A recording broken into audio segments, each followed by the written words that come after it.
یتیمی ساتھ لاتی ہے زمانے بھر کے سارے دکھ۔ یتیمی ساتھ لاتی ہے زمانے بھر کے سارے دکھ۔ سنا ہے باپ زندہ ہو تو کانٹے بھی نہیں چبھتے۔ اس دنیا میں آپ کا باپ وہ واحد شخص ہے جو چاہتا ہے کہ آپ اس سے زیادہ کامیاب ہوں۔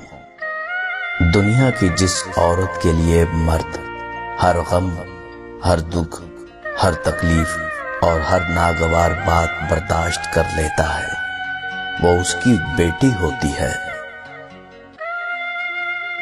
خدا کرے جب بیٹیاں باپ سے کچھ مانگیں تو باپ کی جیب خالی نہ ہو۔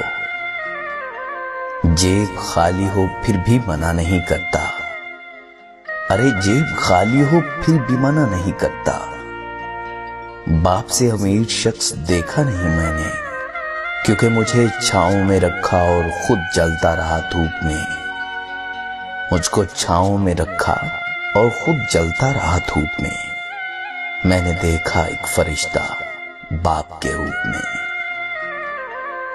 باپ کے زندہ رہنے تک ہر بیٹی شہزادی ہے۔ باپ اور بیٹی دونوں میں ایک چیز مشترک ہوتی ہے، دونوں کو اپنی گڑیا سے بہت پیار ہوتا ہے۔ عورت کی عزت کیا شے ہوتی ہے، یہ بیٹی کا باپ بن کر ہی پتہ چلتا ہے۔ اور میں نے مرد کا ضبط تب دیکھا جب اس کی جوان بیٹی گھر اجڑنے پر واپس لوٹ آئی تو اس نے غم کو چھپاتے ہوئے بیٹی کو سینے سے لگایا اور کہا کہ میں ابھی زندہ ہوں میری بیٹی، لیکن اس کی کھنچتی ہوئی کنپٹیاں اور سرخ ہوتی ہوئی آنکھیں بتا رہی تھی کہ وہ ڈھیر ہو چکا ہے۔ باپ وہ عظیم ہستی ہے جس کے پسینے کی ایک بوند کی قیمت بھی اولاد ادا نہیں کر سکتی۔ اور جب بیٹی اپنے باپ سے پیار کرتی ہے تو وہ کہتی ہے، ممکن اگر ہوتا کسی کو عمر لگانا، ارے ممکن ہوتا اگر کسی کو عمر لگانا، ہر سانس اپنے بابا کے نام لکھتی۔ اور جب بچے باپ کو چھوڑ کر بہت دور چلے جاتے ہیں، ایک بزرگ اپنا موبائل مرمت کرانے کے لیے لے گیا۔ دکاندار نے چیک کرنے کے بعد کہا، بابا جی اس میں تو کوئی نقص نہیں۔ بزرگ ہلکی سی مایوسی اور آہستگی سے بولا، تو پھر میرے بچوں کی کال کیوں نہیں آتی؟ کچھ لوگ محبت میں ناکام ہو کر خودکشی کر لیتے ہیں اور اپنے ماں باپ سے بچھڑ جاتے ہیں، لیکن بہت سے لوگ دنیا میں فقط ماں باپ کی خاطر کہانی موڑ لیتے ہیں اور محبت چھوڑ دیتے ہیں۔ ارے باپ کی موجودگی سورج کی مانند ہوتی ہے۔ سورج گرم تو ضرور ہوتا ہے، مگر سورج نہ ہو تو اندھیرا چھا جاتا ہے۔ اس سوکھی چھڑی سے بدتر وہ اولاد ہے جو بڑھاپے میں ماں باپ کا سہارا نہ بن سکے۔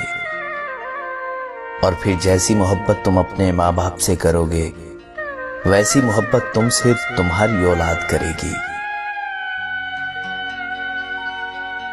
باپ ایک ایسا کریڈٹ کارڈ ہے جس کے پاس بیلنس نہ ہوتے ہوئے بھی ہمارے خواب پورے کرنے کی کوشش کرتا ہے۔ چاہے کتنا ہی بوڑھا ہو، مگر گھر کا سب سے مضبوط ستون باپ ہی ہوتا ہے۔ وہ باپ کے نام ایک نظم ہے نا، میرے بابا نہیں ہیں۔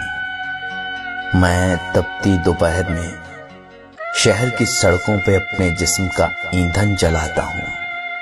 میں تپتی دوپہر میں شہر کی سڑکوں پہ اپنے جسم کا ایندھن جلاتا ہوں تو گھر کا چولہا جلتا ہے۔ میرے ہاتھوں میں چھالے پڑ گئے ہیں، پاؤں سے چپکی ہوئی یہ تار کولی ریت میرے ساتھ روزانہ میرے بستر میں جاتی ہے۔ مجھے اپنے بدن سے شہر کی روندی ہوئی سڑکوں کی میلی باس آتی ہے۔ کیوں؟